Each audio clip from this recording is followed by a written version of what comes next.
Météo. Revoir le bulletin du jour. Une seule adresse, alpes.france3.fr.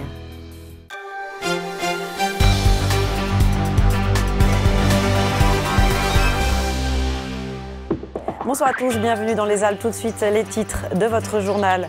Phénomène récurrent en période de vacances, les cambriolages repartent à la hausse. C'est le cas à Saint-Martin-le-Vinoux dans l'agglomération de Grenoble. Un groupe d'habitants a manifesté récemment son inquiétude devant cette recrudescence. La commune a pourtant mis en place un dispositif de surveillance impliquant la population. Les syndicats de police invoquent le manque d'effectifs.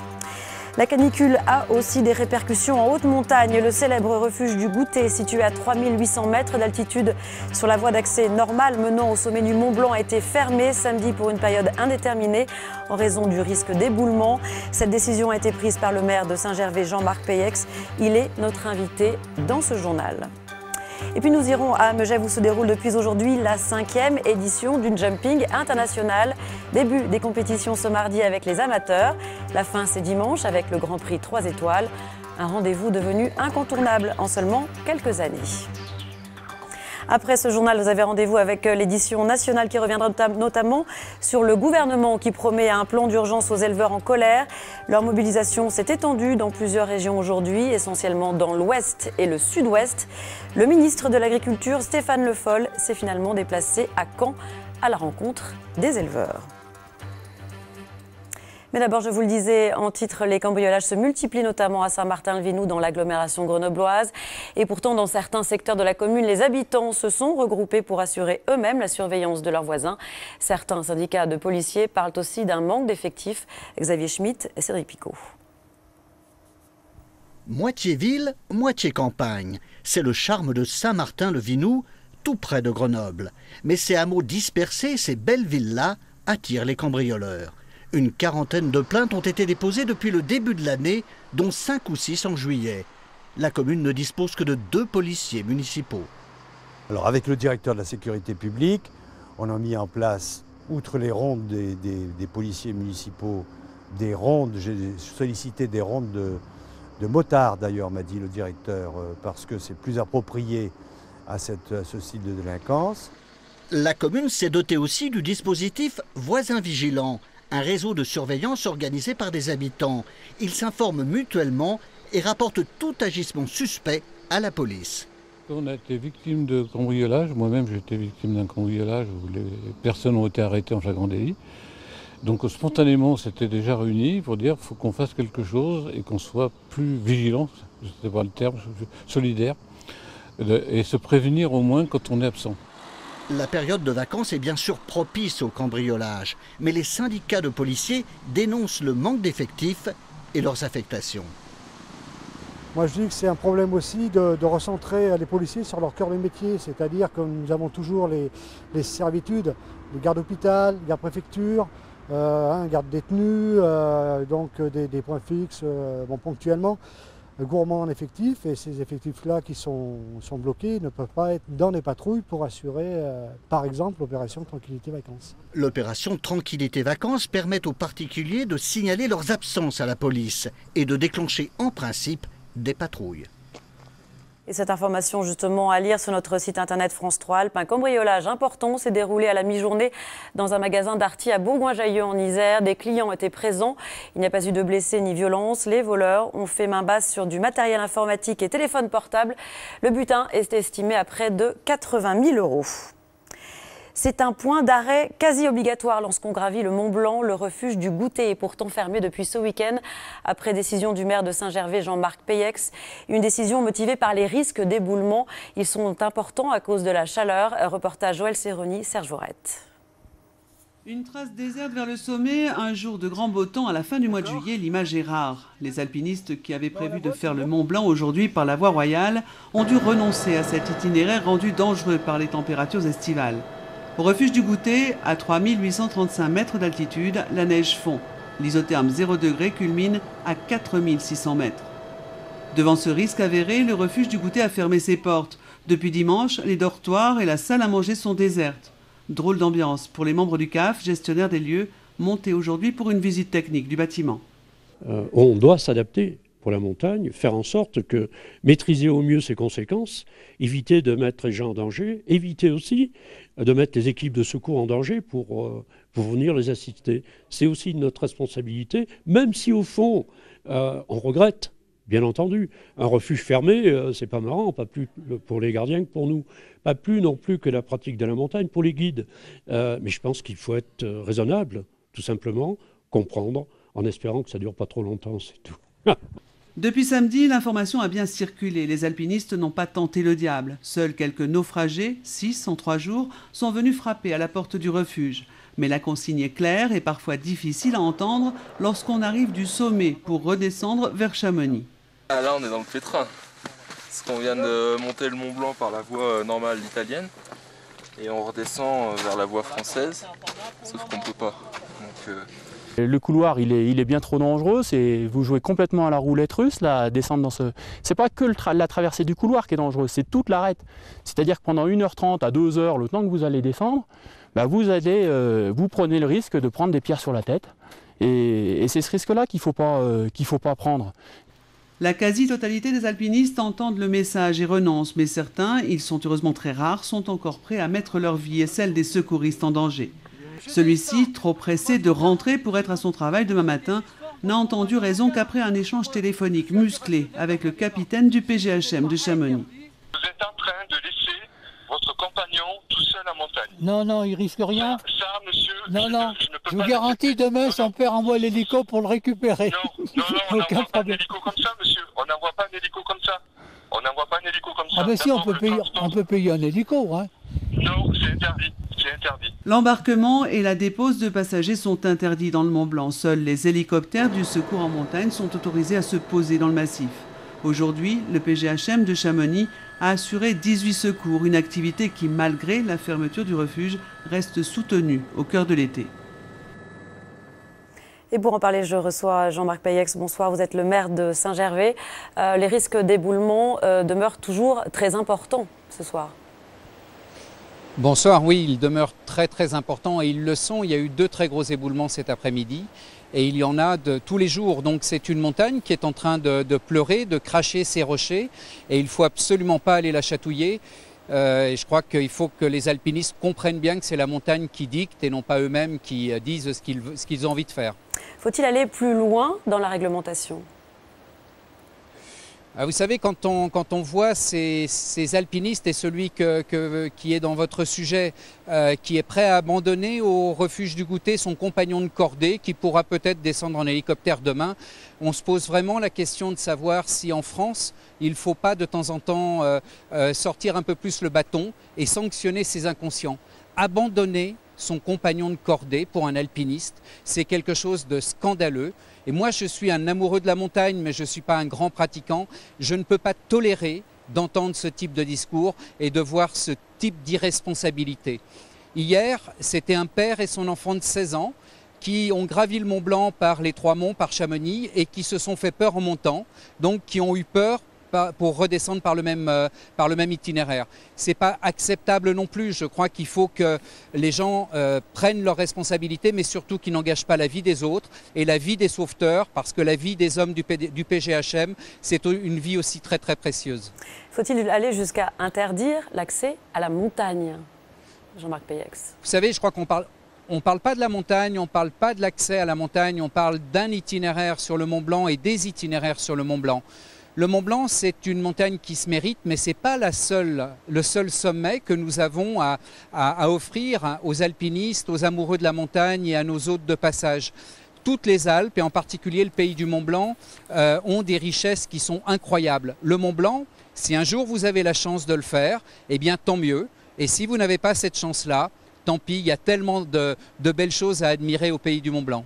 Assez rapidement, Jean-Marc Payex, est-ce qu'on a une idée de l'ouverture du refuge du Goûter, de la date de l'ouverture? On n'a aucune idée.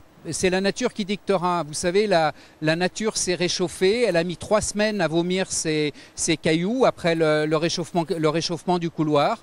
Eh bien, aujourd'hui, elle mettra du temps à se refroidir et ce ne sera pas la première chute de neige. Merci beaucoup Jean-Marc Péex d'avoir répondu à nos questions. Merci. Les évêques de la région Rhône-Alpes, dont ceux de Grenoble, Annecy ou encore Chambéry, se sont exprimés aujourd'hui au sujet d'un éventuel arrêt des soins pour Vincent Lambert. Ce patient tétraplégique en état végétatif, ils sont contre cet arrêt des soins. Et ils ont tenu à le dire alors que l'équipe médicale du CHU de Reims doit, elle, se prononcer jeudi. Les évêques estiment que Vincent Lambert n'est pas en fin de vie, une position défendue par les parents du jeune homme, mais contestée notamment par son épouse. Deuxième volet de notre série estivale sur les remplaçants de l'été, ceux qui assurent une continuité de service dans des métiers où il n'y a jamais de temps mort. Aujourd'hui, nous partons en Haute-Savoie, du côté de Thônes, à la rencontre d'un jeune médecin, Stéphanie. Pour elle, pas de vacances. Cet été, elle est sur le pont. Aurélie Massé et Franck Serroni l'ont rencontrée. Thônes, 6000 habitants et depuis quelques semaines un nouveau visage. À la place du docteur Régnier, Stéphanie Pfister, jeune médecin, reçoit les patients. Pendant que lui prend ses vacances, elle assure l'intérim. D'accord, donc là il disait qu'il faudrait faire un prélèvement, mais au final on ne l'avait pas fait, c'est ça? Non, on ne l'a pas fait. C'est la variété et c'est le fait d'être constamment en train de se réadapter à quelque chose d'autre qui me plaît le plus. Je fais partie de ceux qui font de la médecine générale par conviction intime complète. J'aime beaucoup le contact avec l'humain, avec les personnes et à tous les âges. 12,7 votre tension. Et ce contact, lorsque l'on fait des remplacements, il faut savoir l'établir très vite. Stéphanie le sait bien, avec leurs médecins, les patients ont leurs habitudes, leurs repères. Alors quand il y a du changement, certains sont sur la réserve. On appréhende toujours quand on arrive, mais autrement, après ça va très bien. On s'est bien entendu. Oui, c'est bien, bien sympa, oui.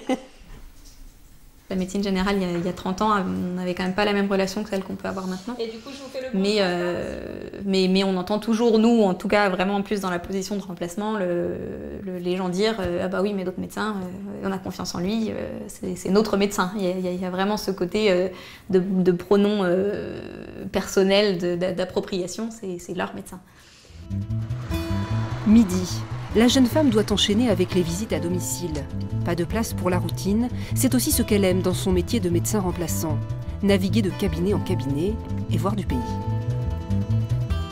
Entre les déplacements pour aller travailler et les visites, c'est sûr qu'on bouge pas mal. Aujourd'hui, le docteur Pfister a rendez-vous avec une vieille dame isolée. Là, dans la mesure où j'ai pas l'ordinateur avec moi, avec toutes les informations, j'imprime en général la liste des antécédents, des problèmes récents, pour savoir un peu où je mets les pieds. Alors, justement, oui, j'ai plus rien du tout. Plus rien du tout. Plus rien. Et comment ça se passe pour les médicaments? C'est vous qui faites ou c'est l'infirmière qui vous les prépare? Le médecin est simplement venu renouveler une ordonnance, mais elle va prendre le temps de parler avec la personne âgée de tous ces maux. Au cœur de l'été et de la canicule, une écoute fondamentale. J'aime autant interagir avec les nourrissons qu'avec les enfants qui sont en primaire, qu'avec un jeune adulte qui se pose des questions sur sa sexualité, qu'une femme qui vit sa ménopause. J'aime beaucoup ce côté de la médecine générale qui fait qu'aucune consultation n'est la même. Alors. Le seul regret de Stéphanie Pfister, ne pas revoir ses patients.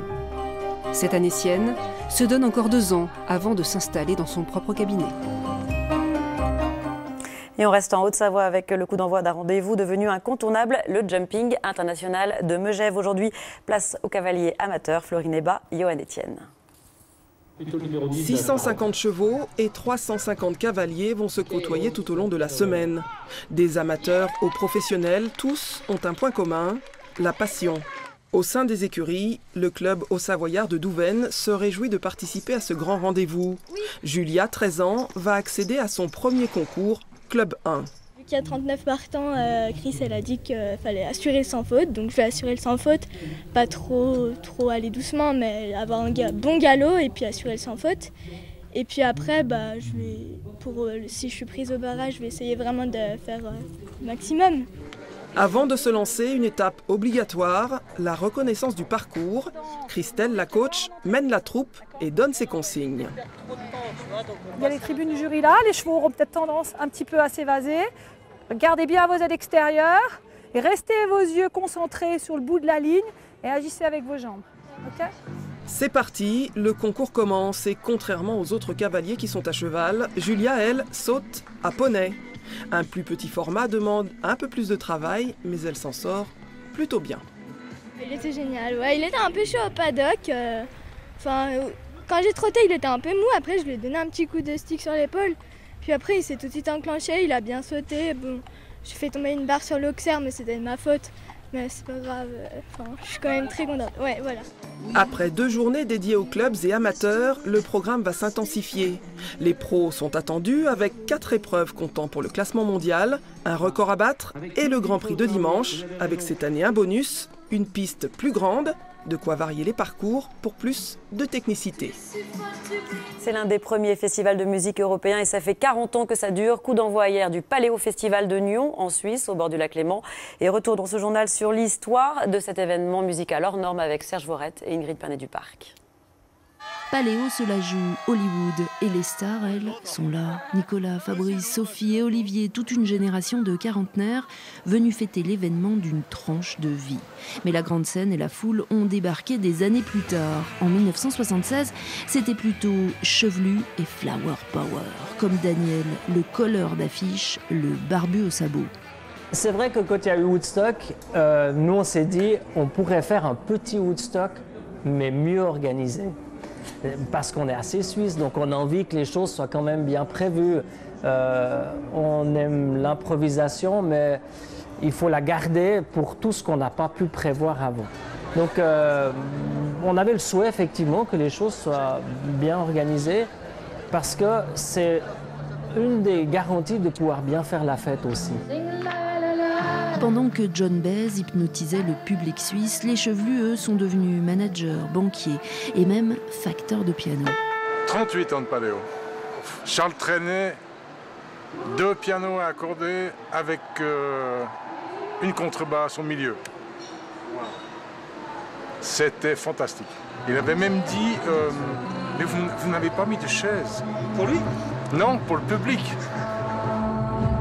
Moi je danse, je dis rien.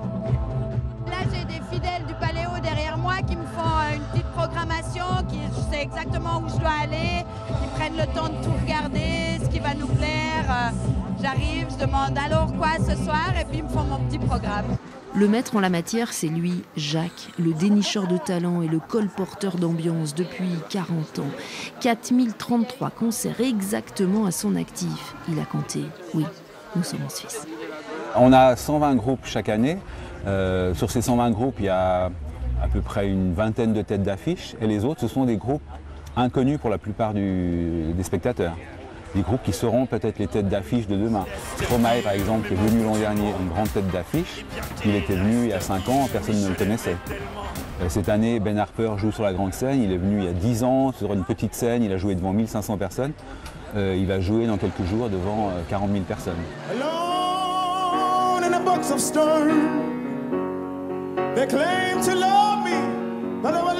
Cette année, c'est une édition incroyable parce qu'il n'y a que des artistes pour les vieux. Puis c'est l'année que je préfère.